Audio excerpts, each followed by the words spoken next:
I wanted the demon world to feel disorientating, and I wanted it to feel very like ancient Korea sort of feeling. Did you expect K-pop Demon Hunters to go so viral? I don't know about it being super viral, but I knew it would do very well. In general, it feels like Sony is kind of taking over the crown, changing the game in a way for both animation and music now.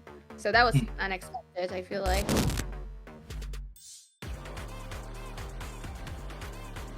Welcome everyone. Welcome to EVOL Animation Network. This is a Discord server where we organize industry panel events. My name is Yula. I'm an art director and producer in the animation industry. Currently, I have a young adult animation in the early development. And today I have our amazing guest, Henry Wong, to talk about visual development for K-pop Demon Hunters. Yeah, so my name is Henry Wong. I'm based in the UK. I'm a concept artist and a visual development artist. And I'm currently with that game company. They did games like Journey and Sky, and I'm helping them work on a new project that's hoped to come maybe out next year. So I worked extensively in games and animation for the past 11 years, which is like horrifying to think that I've been in this industry for 11 years. But the companies includes Netflix, Sony Pictures, Paramount, Aardman, Wizards of the Coast, Ubisoft, and lots more. And these are some of the animation projects I work. It wasn't just K-pop Demon Hunters. I was also fortunate enough to work on like Across the Spider-Verse, Blue Eye Samurai, and I've just been very fortunate, just being able to like pick my projects that I felt were impactful, or just things that I like really. So different games as well. So I'm gonna go into K-pop Demon Hunters. Is everything going smooth, Yula? I just want to make sure everything's like okay, great, awesome. So we're gonna talk about K-pop Demon Hunters. So I was brought on the project for about 7 months. I was reached out directly by Maggie Kang and Helen Chen, and they were kind of looking for artists that had very strong graphical style, also who were good at colors, but they were also trying to look for maybe Asian artists as well. That was also one of the things that I was trying to pitch myself as why I wanted to do it, because I like K-pop, but I also wanted to do more projects that represented Asian heritage.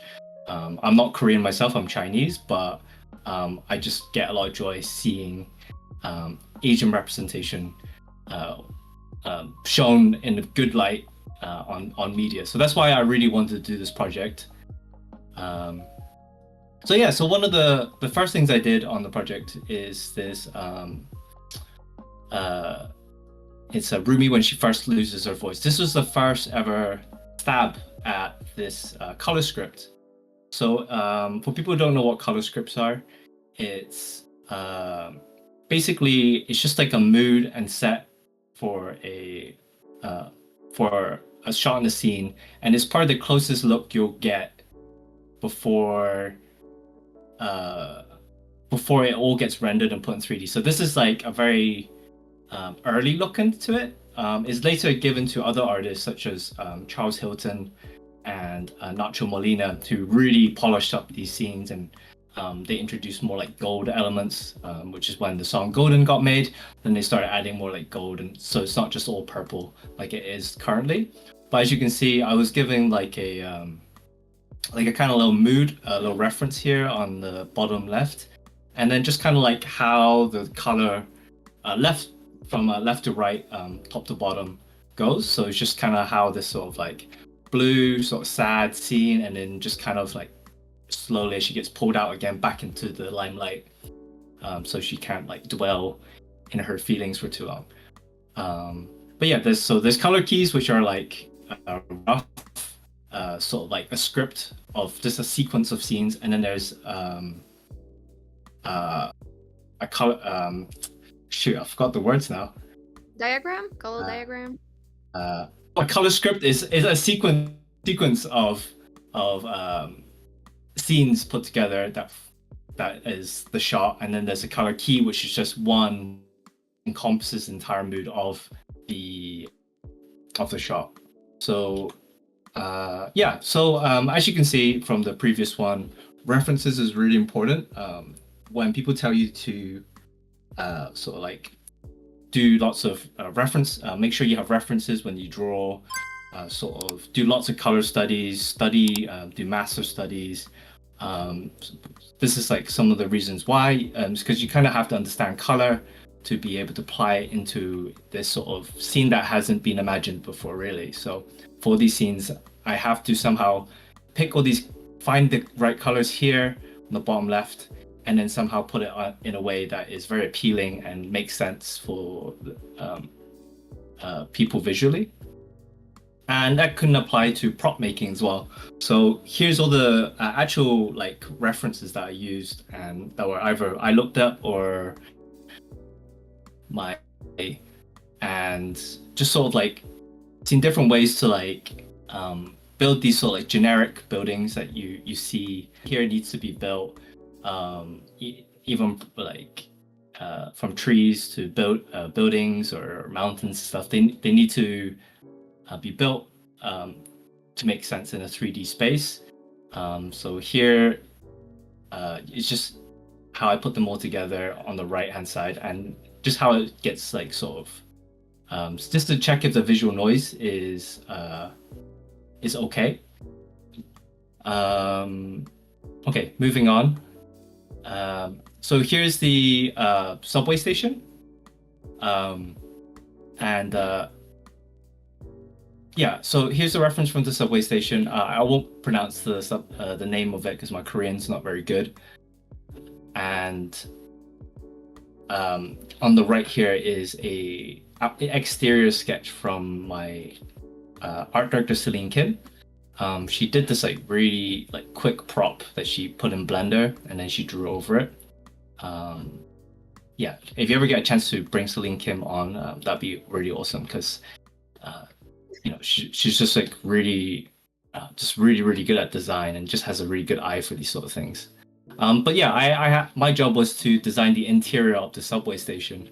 So taking all this reference here, I had to transform what I see here into something that doesn't exist.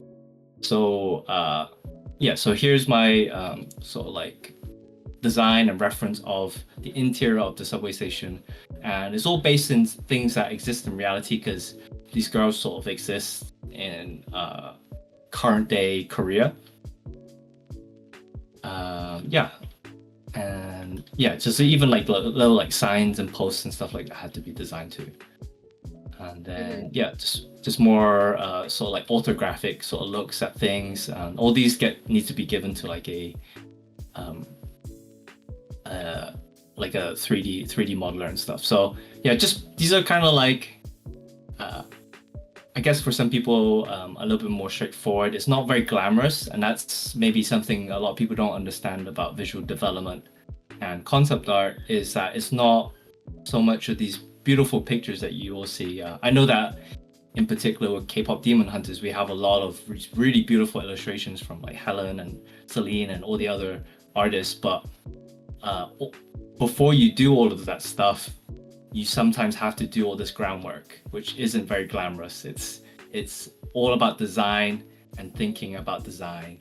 So that's actually the core principle of concept and visual development. Sorry, go ahead. Yeah, I have Yes. a question because actually I did a video when I analyzed Celine Kim's portfolio of the work that she did for K-pop, and she had a lot of like, let's say, mundane designs in the portfolio done as well, like let's say design of an electricity box. So my question for you is, would you advise to any aspiring VisDev artist to do something like that for their portfolios as well to get a job? Yeah, certainly. Prop design is definitely a way to get into the industry. It's sort of like underlooked part of the industry.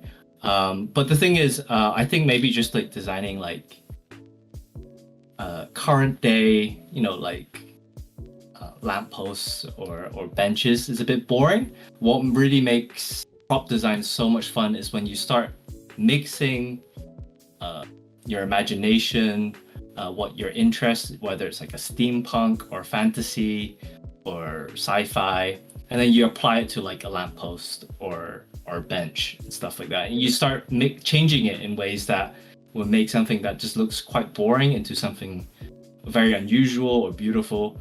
I think that's the best way to approach prop design if you want to focus more into that sort of aspect. And when you do prop design, you're kind of moving in towards a realm of hard surface designing.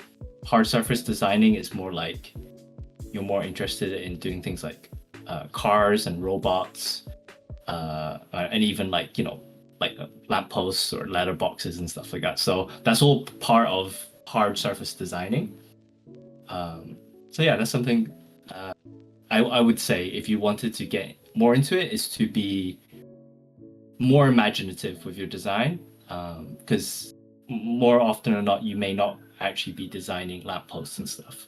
There's a lot of things that you will have to do it, but people want to see how good you are with your design, as opposed to like, can you just draw a lamppost? It's like, let's see the imagination and your ability to design it. Yeah, so next shot. So yeah, so once I got all these like 3D like boring design sort of stuff, I would say for me personally, that this sort of stuff is a little bit boring. I like to do big like environmental shots and landscapes. I get to start thumbnailing, designing the interior of the subway and a mood shot for it. So I think with this particular shot, I think it was just after the demons have eaten all the passengers inside the subway. So she comes out and it's kind of like a somber moment. And I think the reasoning behind the color of this right now, which was actually a lot more grounded compared to everything else that was designed so far, it's just that it's quite a sad scene. Before, all the colors are quite poppy. Even the demon realm is like quite like very purple or reds and stuff like that. And all the other scenes are like, very like gold colors and greens and pinks and stuff. So yeah, it was for this shot, it feels like an overcast day in Seoul. So that was kind of like my aim for the shot. So on the left hand side thumbnails, I'm just trying to get the shot, and then I feel like I wasn't really showing enough of the subway. So on the right hand side, I pull back the camera a bit more, and I try to show a lot more of the subway, and I think it's a lot more of a successful shot. It kind of gives it a lot more depth as well. And then yeah, once you pick your once you get the shot, you clean it up, you put it up, and then this gets given to the 3D team and texturing team and VFX team, and they'll make it pretty and realistic. But as you can see, even towards the like, even though I would say this is like a finished design, you still have to like design things. So it's like once you put in 3D and start having a real camera, you may have a feeling that there's like missing elements, or you feel like there's too much like negative space. So here probably the art directors came in themselves, so added some extra windows up here on the top, and added these sort of like little embellishments on these pillars. So yeah, design happens from the beginning and all the way to the end. Like decisions are constantly being made and changed. So I guess if you're particularly precious about your artwork, you don't like people messing with your art, that's something, and you want to get into this industry, you sort of have to like let that go, because the thing is, a lot of these images don't necessarily belong to you, they belong to the company, and in the end these images have to follow a story that the director envisions. So it gets given to someone else, and it will get changed around, moved around, or even deleted. Yeah, so a couple more shots, like finding references for these, and I'm hoping the lettering is correct, because I don't know my Korean. So moving on, I suppose. Next part is the penthouse. The penthouse was a really difficult challenge. I think practically every artist on our team had a shot at the penthouse because we just couldn't quite get the feel for it. We just didn't really know how it should look or feel, how big the space is, how small the space is. So all you see here are like preliminary ideas of the space. I think I was just taking over Charles Hilton. So he already did a lot of, and if you get a chance to see look at his artwork, it's incredible. But yeah, I took some of the ideas that he's already done, tried to squeeze my own ideas in there, try to fit in any areas that hasn't been explored, adding like a spiral staircase, just like, you know, just kind of having this like sort of like impossible sort of like bougie space for these girls. As I was saying, like we try to fit like Korean sort of like aesthetics here and there. Like so on this number 1 on this thumbnail here, I try to like hide this like I'm not really sure what you call it, but they usually have it on like Korean fans and stuff. This sort of like spiral, sort of like yellow, blue. That's it, yellow, blue, and red maybe.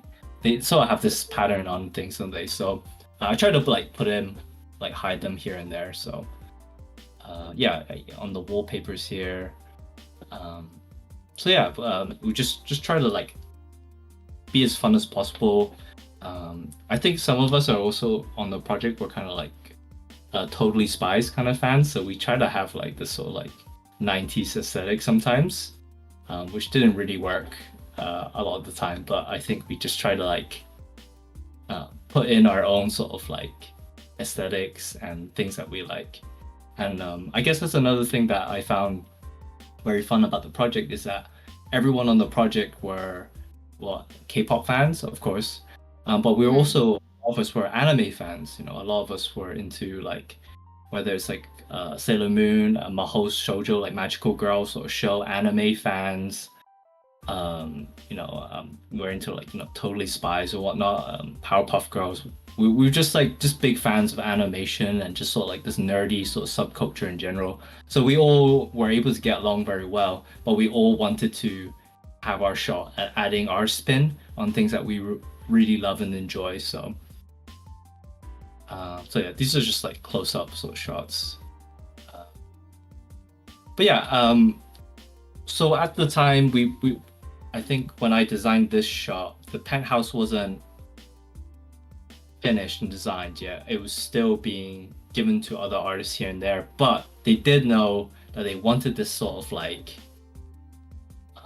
call it, like a 180 sort of glass sort of feature plus a glass floor, because they want to make sure these girls are like really bougie, so they can see almost like a like an Avengers tower. So a situation where they can kind of like look over the city of Seoul, and if they see an outbreak, they can see it from the top of their penthouse. They could be like, oh. And so instead of like crazy technology where, you know, you're Iron Man and there's a little robot tells you like you should go, I don't know, to this made up country to fight robots. Instead, it's a bit more practical, where they stood on the highest building until they could look over it, and if they saw an outbreak, they would be able to get there really, really quickly and fight the demons and stuff. In the earlier scripts, we kind of like sort of explain it a bit more, but I think people still get the gist of the idea that especially there was a scene with like Bobby saying like, oh, it's just like, you know, social media is just numbers, right? And, you know, in the background it's like the world's like on fire, but he doesn't see it because he can't see the Hon moon and stuff. So so this is the final shot that we sort of got approved and sort of clean up. Wow, time sure flies. Okay, I know. yeah, I'm happy to do the extension anyways. Okay, so Demon World. The Demon World was still also being designed, so I got sort of like a first go and first stab at sort of like this area, and I'm using Scott Watanabe's silhouette of Ginu, and then all the demons in the background are from, oh shoot, Genie? I think Genie did these ones. So these are like the little demons in the background, and I took a lot of sort of inspiration from like Mononoke, from Demon Slayer in particular. I wanted the demon world to feel disorientating, and I wanted it feel very like ancient Korea sort of feeling. So I wanted all these like sliding doors, twisting rooms. That was sort of like my idea of it. And back then, actually, we were sort of leaning towards the idea that Guima was supposed to be like this big monster house guy. In the end, he just ended up being like a big flame. For whatever reason, I'm not too sure why, but maybe it was just better for the story. So I was just sort of playing with the aspect of just like disorientation. I can't remember the artist who does all this impossible stairs that go everywhere. I'm sure you know what I mean when you see their artwork, but I wanted that feeling for the space where, these demons are depressed because they just like don't know where they're going. They're just always disorientated. And I kind of wanted this area to feel like the inside of like a Guima's stomach, like a demonic stomach.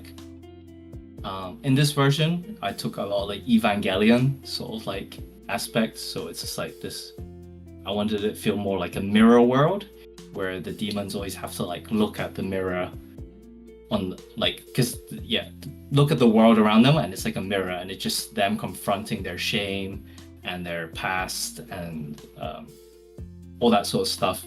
So it's just a very like miserable place, and then in this version it was more like Guima, it's sort of like Guima's stomach sort of idea again, but I wanted him as more like a tumorous sort of entity.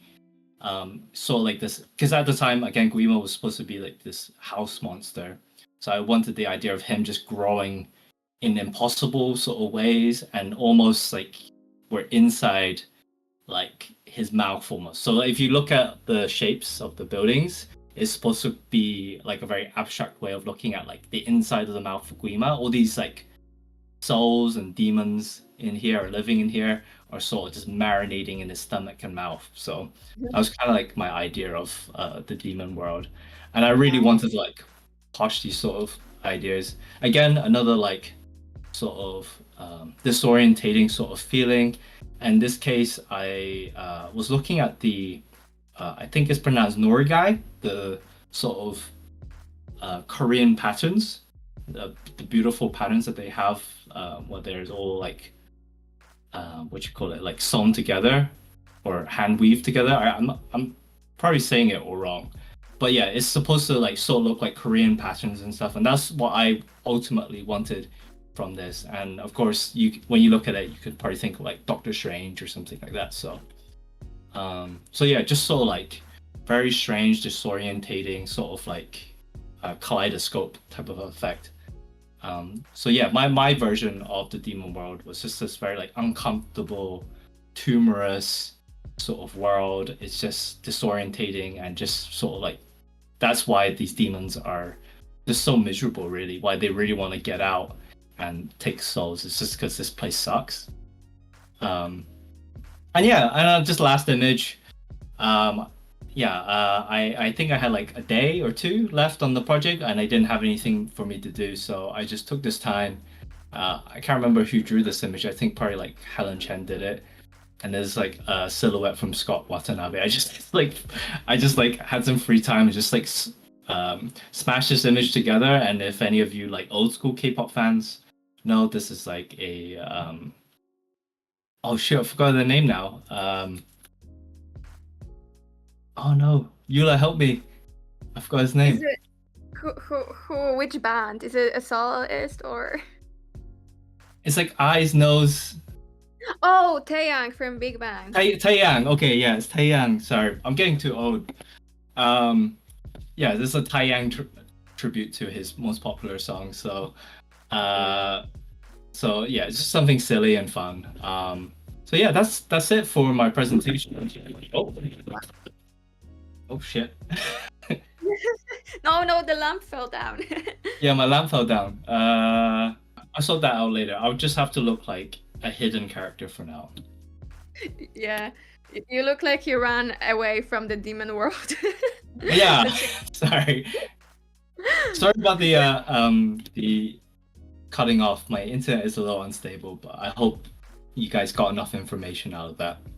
It's all good. It was just one time. The rest was smooth, and it was so beautiful. Thank you so much for prepping that for us.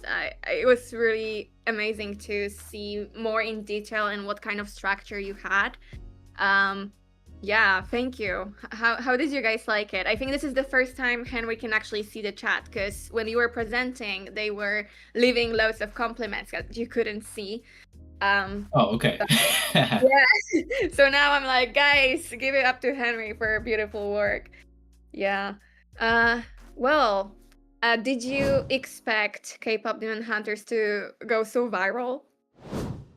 You know what? I don't know about it being super viral, but I knew it would do very well. I just thought it was a really cool concept. Like, I think a lot of people see it very cynically, right? They're like, oh, you mix anime with K-pop. But the reality is there's already like a lot of magical girl shows that are very, very popular. And there's a lot of musicals that are very popular, you know, like Disney musicals. So it just felt like very natural that there should be like a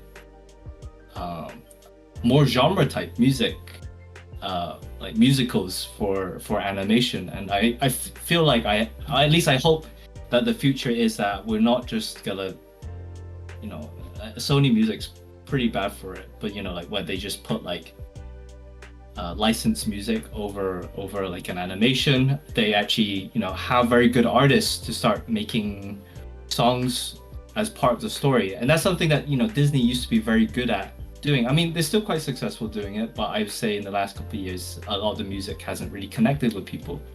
So I hope in the future, moving on, maybe there's, you know, musical animation that could be like country music or metal music. You know, it just feels like a natural progression from just the Broadway musical style. It could just be so much more than that. But so I hope as people move away from like the more like Disney Pixar formula, that they start to like be more crazy and creative in the animation space. So yeah, I agree. In general, it feels like Sony is kind of taking over the crown with many things right now, because first they popped off with Spider-Verse.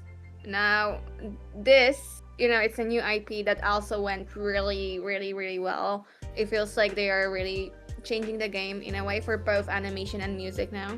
So that was unexpected, I feel like.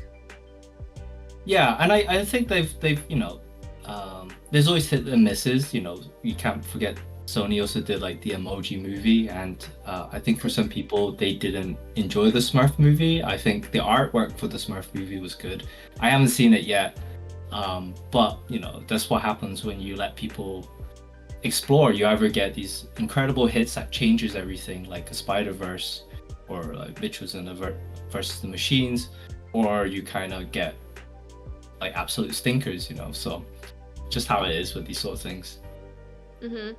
Yeah, I agree. I also feel like the best thing that Sony is doing right now as well is just changing kind of like the whole style of animation, because I feel like, I don't know if you saw, but there was a lot of videos on YouTube where people had this like fatigue of like, let's say, Pixar style.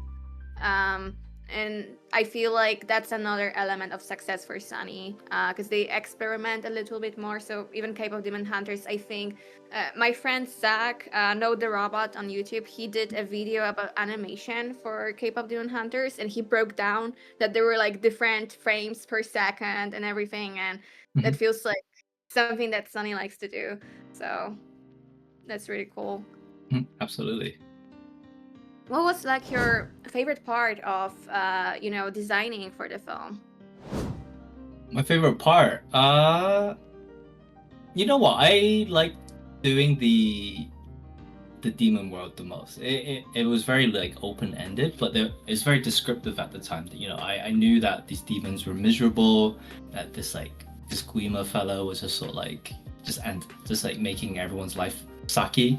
So and of course, you know, I have this open-ended project where anime is on my reference board, you know. So I was just like, you know what, I'll look into, you know, all my favorites, you know, Evangelion, Demon Slayer, you know, all these sort of things. So that was really nice sort of things to like revisit and see how I could like sort of transform it for this sort of scene. And I hope in the future, moving on, we can explore the demon world a lot more, because I think yeah, it's actually very cool what they've done, but I wish, because it was like a desolate wasteland, but I hope that we can show more what we can do with the space. So yeah, I agree.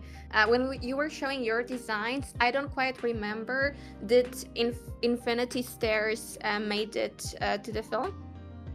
no, unfortunately not. So these were all like very early. They were just pitched towards the directors, and I guess either budget-wise or narratively or time even, that might be a reason why they cut this sort of extra sort of stuff. But I hope that with K-pop doing so well, they allow it to sort of like do a lot more crazier things. I think a really good example is the Spider-Verse movies. The first one changed everything, right?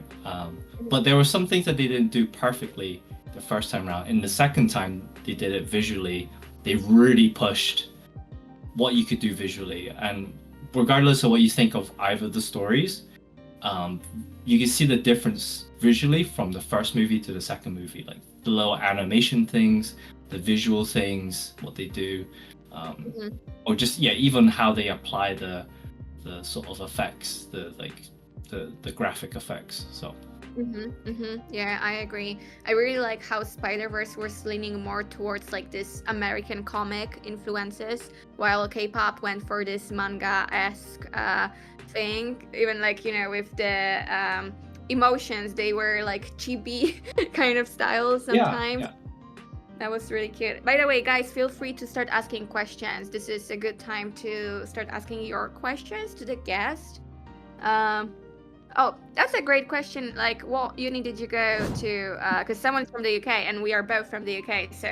Oh, okay, great. Yeah, I went to Central St. Martin's for character animation for a master's course. You went to Central St. Martin's? Oh yeah, you told me this before. Okay, yeah.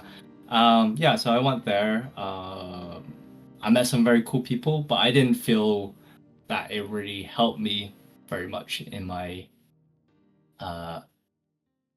artistic journey. But maybe that's just me not realizing the opportunities I was presented by moving to London and going to the school. But for me, when it came to learning how to draw and working in concept art and visual development, it wasn't very helpful for me. And even animation, I suck at animation, so yeah, it wasn't that helpful for me. But is a very highly rated school, but it's very expensive, so that's something you got to think about if you want to go there, you know. Yeah. Same here. I studied animation as well, and I'm not an animator because I wasn't really good. So it's funny that we later realize how many roles are within the pipeline that we don't have to necessarily stick to. Okay, someone's asking. Wait, I saw a really cool question. Oh my gosh, there's too many messages. Someone's asking, can we get your illustrations as wallpaper? Are you okay with that? Yeah, of course. Yeah, go ahead. Yeah, just download them from online. I think I have them in a variety of places, so yeah. Yeah. Did you have to do a culture study for this film, or did you just use references? Yeah, so for me, because I was brought on a lot later into the project, I didn't have a culture study sort of trip. For the senior like art directors and stuff, they went, and even directors and producers, they went to South Korea and they took a lot of references. They did a lot of exchange. I also helped that Celine Kim and Maggie Kang are Korean themselves, so they were able to like help translate a lot of things to the team members and explain things. But I think it was just great overall that they did do their research before doing this project. So, Mm-hmm. They were able to translate that information to me because I didn't go to South Korea. Yeah, that's pretty cool. Yeah, I think the very important part of this film is that it was made by someone with Korean heritage and, you know, led by also people from Korea. So that's really great. Do you think K-pop Demon Hunters will release an art book? Will they release an art book? I'll just say, yeah. I mean, I won't confirm it, but I'm just saying there's talks about it. So, yeah. So. Yeah. I mean, I feel like they might. Like Arcane had one. Even Nimona, I think they released online art book. I remember that, and that's all from coming from Netflix. So I think there's a high chance. Okay.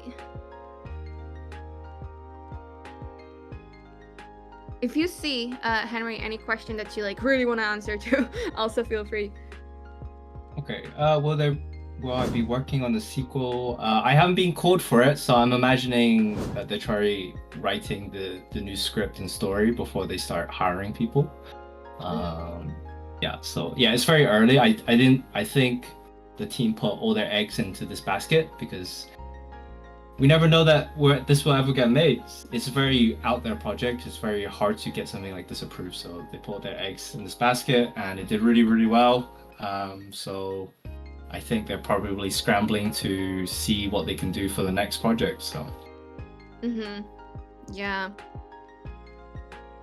So is it like did you hear that actually it's happening right now, that they are writing for the sequel? I can't like confirm anything right now, but considering that it's been announced on like several media companies that there's going to be sequels approved, it probably means that either the directors are probably scrambling to get new scripts done, or they're already pitching for new ideas and stuff. So, yeah. Do you know how many other studios helped work on K-pop Demon Hunters? Like, does Sony outsource to other studios? Yeah. So Sony's main studio that they outsource to is it ImageWorks? I think that's based in like Vancouver, I guess. And they do all the incredible animation and VFX. So actually, unfortunately, one of the things is as it becomes a bit more hostile within like the US market for like animation and making things or filming things within the US, a lot of them are trying to sort of shift towards going to like Canada or Europe or Asia to do all their animation and concept design now. And they're trying to explain it's because like the unions make it hostile for these companies, but it's kind of like a bit silly really, because there's a reason why these unions exist. Is because give people competitive pay to live in a very expensive city like California, so that people can actually like retire with the money that they work over X amount of years at these companies. So to say it's just like because of the unions or something, it's just really just like profit gouging from these like large corporations. They just want to move all the stuff into like Canada or Europe, which is like great for me. I'm in the UK, but I feel really bad because there's a very strong culture of animation and film in California, and it's sad if it has to move overseas, so. Oh yeah, I literally moved out from London to LA just to see industry moving out of LA, so I was like, great. Oh no. Oh no, we missed each other. This is a good question. Did you have early character concepts to do color keys, or was it more based on description in the script? Yeah, so for those, I did have character some characters that they already drawn, but they were very like early, so they could have they changed a lot. Like I think one of the obvious ones from the ones I've seen is the boys. I think the boys had like different hair colors. I think Abs or Abby was called had green hair at the time. Baby had like blonde hair. And they all look quite different as well. They're like their shapes were different.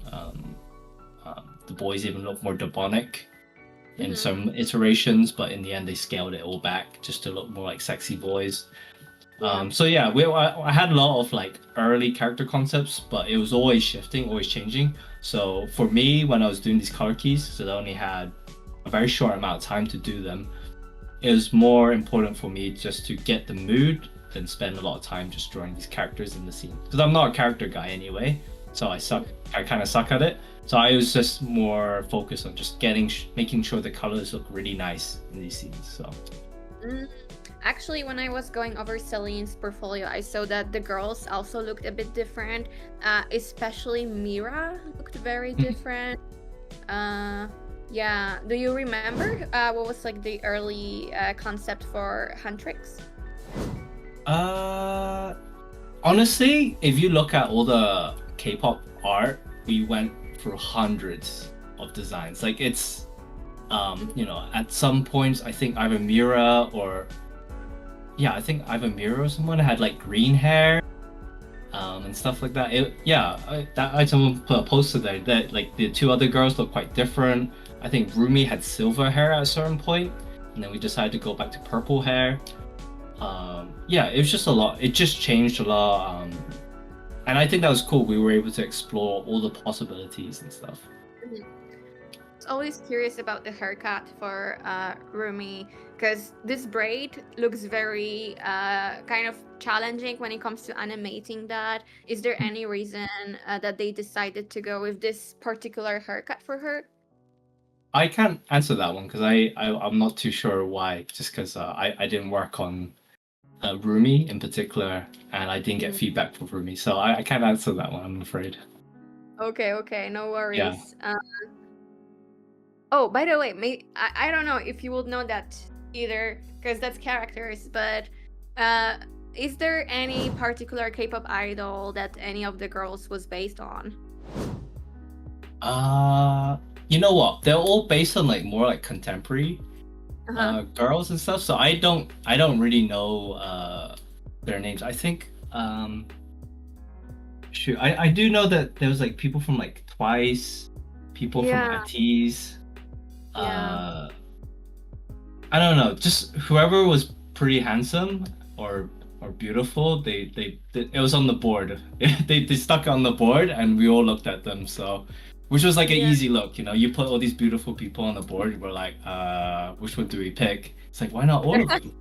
So because there was a lot of people saying that Jennie from Blackpink was like a big inspo for Rumi, but yeah, absolutely. Yeah, I remember that one. Now that you say their names, I do know them a bit, but Blackpink was definitely one of the ones that inspired the girls too. Nice. Okay, guys, I'm going for the question. Has your creative process changed throughout your career? And if so, how? My creative project process changed throughout the years? Yeah, absolutely. I used to be a lot more rigid the way I think, so I was just like, it's gotta be thumbnail, then rough color, then design, and then color, and then render. So I had a lot like very like extra steps. Now I'm sort of able to sort of like shorten things and present things a lot faster. I'm also a lot more flexible with the way I do things, especially learning like 3D has helped as well. But yeah, I've just been able to sort of explain things visually to my clients a lot better compared to when I was younger. I used to believe that quantity to my clients was a better thing, but now I'm realizing maybe more quality, like a smaller amount, more concise sort of examples of images to my clients is way better than giving a gajillion images, 1,000 things, because you kind of get like best way to describe it is like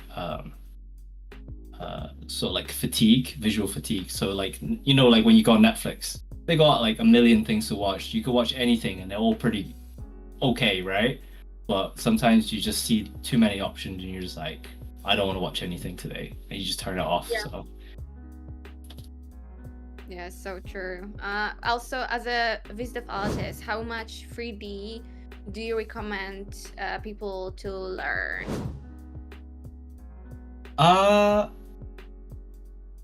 So if you can get really, really good at it, it's fantastic. You go like, it's not a bad thing to learn. It's definitely a positive. I would say that when it comes to your own work, you just have to realize how much 3D is necessary. Like, so if you're just doing like some quick iterations, maybe the fastest thing to do would be a very rough model and then draw over it, then spend ages on a model that needs to be changed. Or if you're going to be fully 3D pipeline, and when you do a little bit of Photoshop on top. So just sort of knowing the ratio. So you're either like 20% 3D, 80% draw over, or you're going to be more like 80% 3D, 20% draw over. Like, it's just sort of realizing like where your strengths sort of lie. For me, I'm more like very rough 3D and I spend more time just drawing over it. For me, 3D is more like getting a rough sense of the light direction and also perspective and shapes. And then I draw over it quite a bit. So. Oh, I see. So do you do blocking yourself, basically? Yeah, I just block it in myself. Yeah. Nice. Okay, there's a question they really want to answer for, so I'm gonna read that. How did you get some of your first jobs? How did I get some of my first jobs? So I was very fortunate when I was studying character animation that I got I worked in a concept art outsource company that mainly specialized in video games. And I worked there for about 5 years, especially after I graduated. So I was there for 2 years whilst I was studying, and then 3 years after I graduated. And they worked from everything from like mobile gaming and gambling games all the way up to like AAA games. So that's why how I was able to work on things like The Division or Crackdown 3 or Destiny 2, which were quite big back then. I'm sure that's like a boomer game now, but Yeah. So that's how I got started, and then I start to sort of build my online presence whilst I was working there. Eventually I went freelance, and then I was able to get working for animation. My biggest breakthrough job in animation was working for Chromosphere for City of Ghosts, doing background paintings. So that's how I got my first step into proper animation work. That's really cool. And right now, I think they would like an answer for that too. So basically, now the industry is in the state it is, which is not very good. How would you advise a very new artist who doesn't have any network, any connections to, get that first job? Yeah, it's very difficult right now. So the amount of jobs available hasn't really changed. There is a lot of jobs available, but the difference is now that you're competing against, I don't know, like 6,000 people fired from Microsoft or something like that. There's suddenly now, not also are you competing with your peers who just graduated from art school, you're now also competing with professionals who just came out, who got fired. So they're also looking for work. And then also, more often than not, there's also people from the years above you who graduated and still looking for work. So before, you used to just have to compete with other amateurs or graduates. Now you're also sort of competing for these positions with professionals as well. So there is a lot of jobs available. So don't feel like there's no jobs. There is jobs, but the difference is now there's a lot more applicants for these positions. There is a lot more short-term jobs available to people now. And a lot of places like I'd say like this animation network that we're here on this Discord, or even like warrior painters, or heavy what they call it, heavy poly. There's a lot of like very positive animation spaces or concept art spaces or art spaces who not also do everyone help build each other up.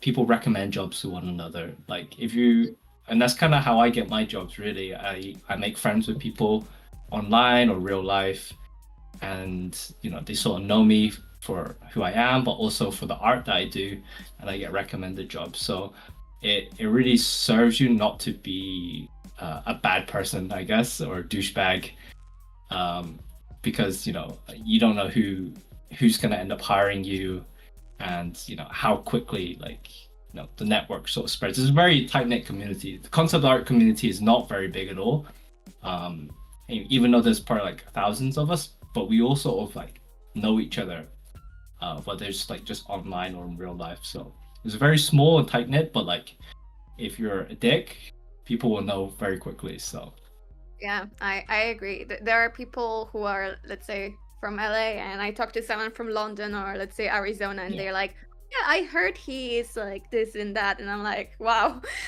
what a reputation someone Yeah. might have. So yeah, also I might add as a producer, for me, when I did hire artists, for me, if I had to choose between an artist who's like, let's say 7 out of 10 good, but really good personality, between someone who's like 11 out of 10 but really bad personality, I always go for the first one.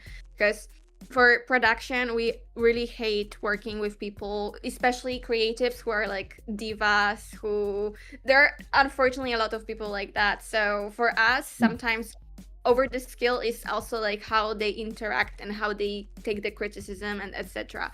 So Yeah, 100. absolutely. Yeah, that is the truth.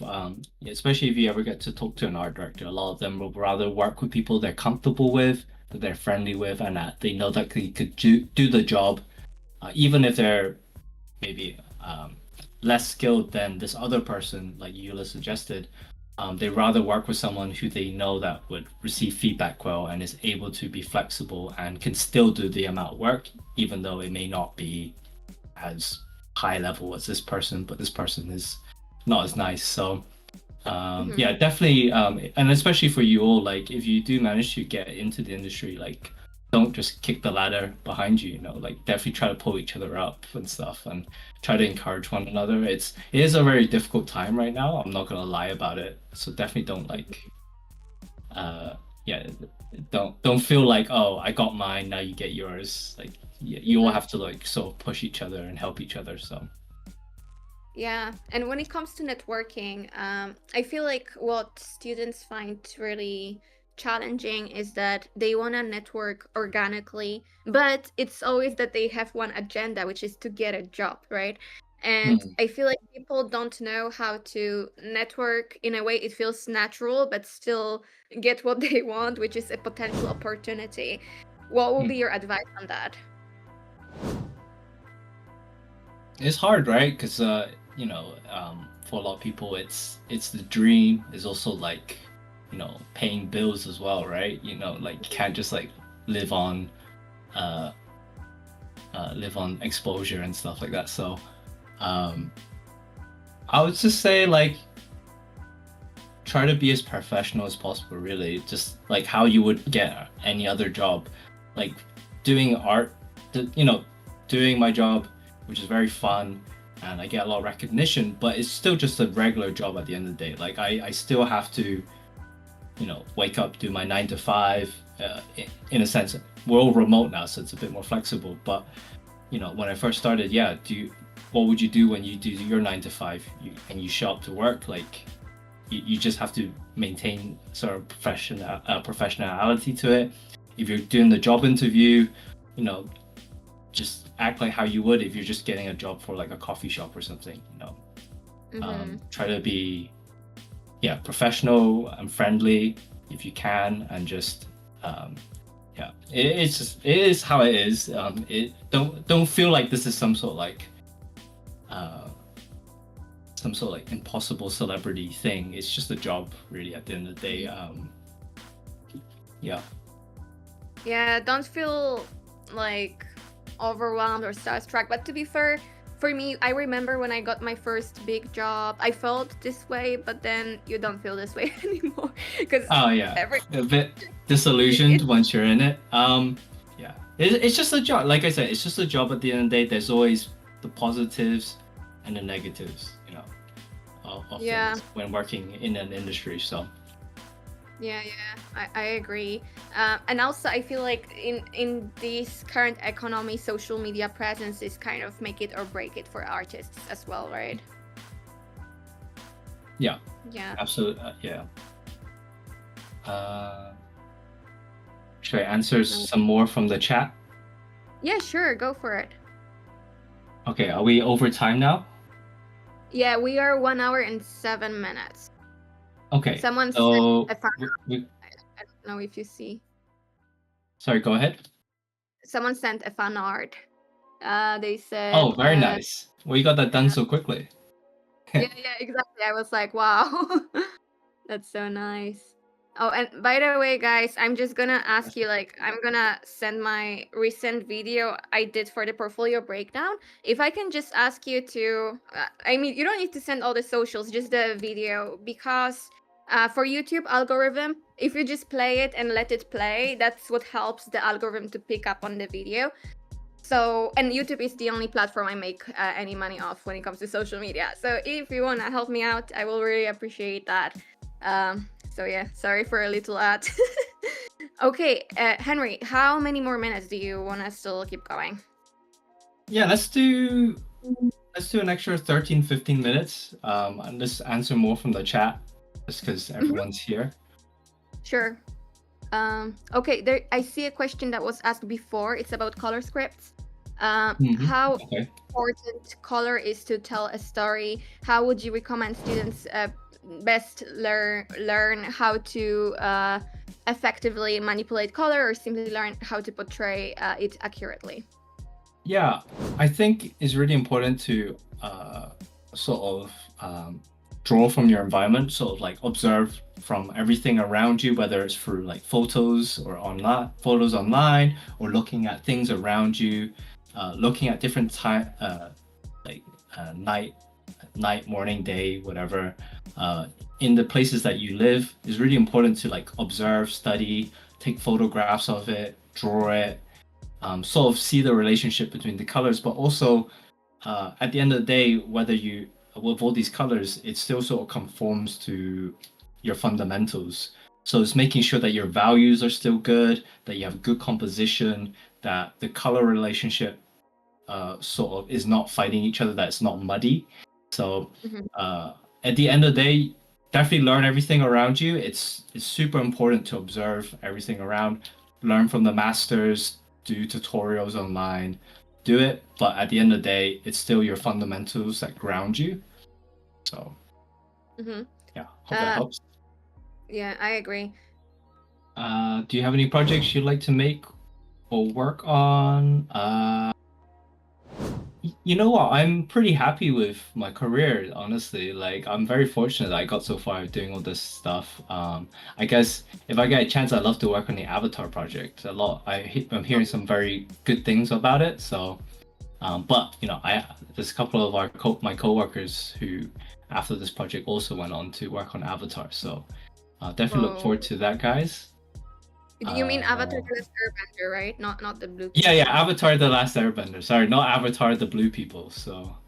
Yeah, same here. Oh my gosh, I can't wait for the new future film, and that's gonna be amazing. Do you apply for jobs yourself, or do you wait to be called for something? You know what? I've been very fortunate to have a very good. I've been in the industry long enough that I have a very good network of people that I can either call up or people reach out to me. So I've been very lucky and fortunate with that. Amazing. And I think what's interesting as well is you are from the UK and you Yes, still manage to work on American, America-based projects. And I think that's something what people are not aware often, that even if you're from the UK, you can still work on projects like that, right? absolutely. Yeah. Yeah. So basically, I guess the question is, how does it work? Like, do you get work authorization, or is it like a contract? Yeah, so it's usually just like a contract. Unfortunately, if I'm working from abroad, they very rarely bring you on full time. They hire us as freelancers. And like I was talking about with the union thing, I only get paid about a third of what maybe someone who's unionized in California gets paid. So they're very happy. For me, it's very good because I get work, but they're very happy hiring people from abroad. It's a lot cheaper compared to unionized workers. Because I don't have, like health insurance because it's free in this country, Yeah, right. NHS. Woohoo. Yeah, exactly. Okay, guys, let's do last 3 questions and Okay. we'll wrap up. Henry, I will give you the honors to pick the last 3 questions. Okay, cool. Let's see. Well, to talk about AI, is this something we should be worried about? Do you know how it's being used? If it is, and what can we do to prepare for it? I would say that the only jobs in our industry that is affected really is lower levels of jobs. So it's more like advertisement jobs, book covers, very like simple like local illustrations. It hasn't really affected the like feature or series sort of like style. It's just too finicky. Like there's so much feedback and change required. Like even though I showed you guys those thumbnails and drawings, there was so much more iterations involved. Aside from that were even rougher and even harder to look at. Like I'm not showing those images, but there's so many things that had to be done and changed, and AI currently as it is not able to be so specific to sort of do that type of like 2D visual work. It's too much of a blunt tool. Ethically, I wouldn't use it for myself. But yeah, as it is, as much as all these like, whether it's like these big network companies like Paramount or Warner Brothers or whoever the hell, or Sam Altman or whatnot wants to push that it's gonna take over things. How I see it, doesn't seem like it's good enough to take over my job. It seems like it's just a cheap way out. It's just a hype machine right now, and they're hoping that they can ride out the hype, so that it would be good enough. But currently as it is, I don't see how it's gonna replace my job. And I think that's the same with anyone who either works in art or even mathematics. Anyone who's a professional at their job and they look at AI, it's just not quite ready. It's not ready. It doesn't do things properly. It's not exact enough. There's a lot of things that they don't account for. But unfortunately, people rather like listen to people who are maybe better at logical sort of like jobs like mathematics or science, and they would believe them to say like, oh, it's not ready for maths or science, and they're like, okay. But when creatives kind of say like it's not ready for the art industry, I often feel like we sort of like shouted down and get treated like we're too pompous. But even though we're just saying like, no, it just doesn't work for my job. That's just how I feel. Maybe things would change and then you'd be like, Henry, you gave me bad advice, so I don't know. You know what I think as well is that craftsmanship is one thing as the VisDev artist, but also it's your creative thinking. And I think that's the thing AI won't necessarily get to the point, because people who use AI, they are not art directors, they are not VisDev artists, and they don't have those ideas themselves. So they can generate super generic basic thing, and for them it's amazing because they're not from the industry and they don't understand that it's not that special basically. But we do, and we see that, so that's another thing. Okay, 2 more questions. Questions. Let's see.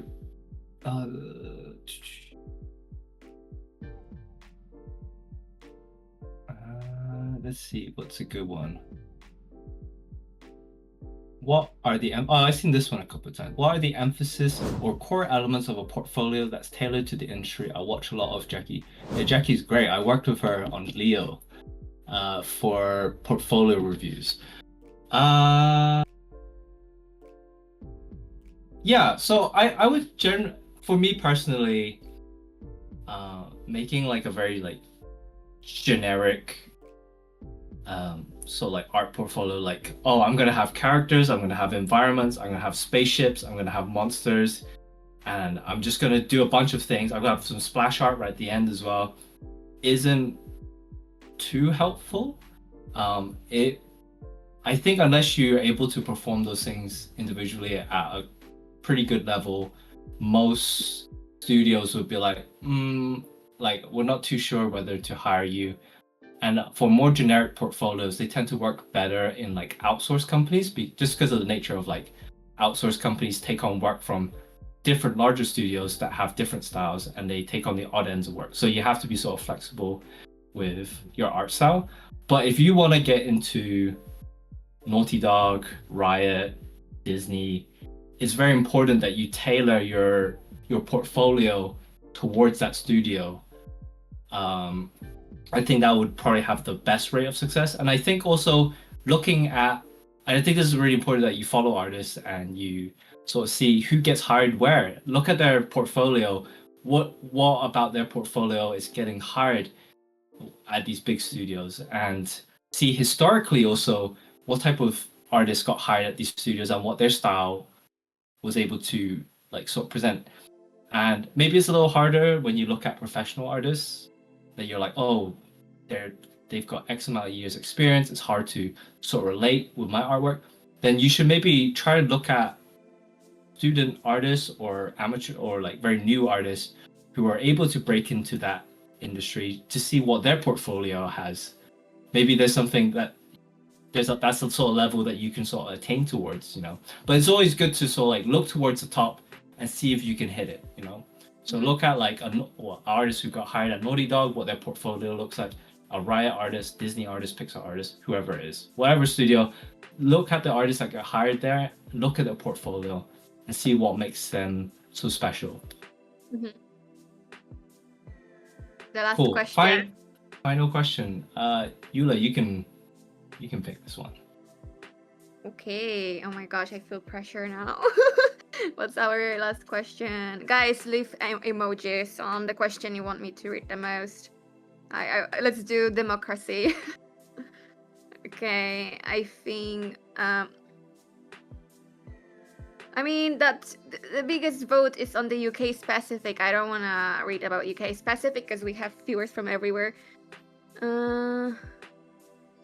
We literally just answered what are studios looking for when hiring concept artists. So long story short, you need to research other artists, and that's how you will find out, because it's hard to have one answer tailored to everyone. So please ask questions that we didn't really talked about.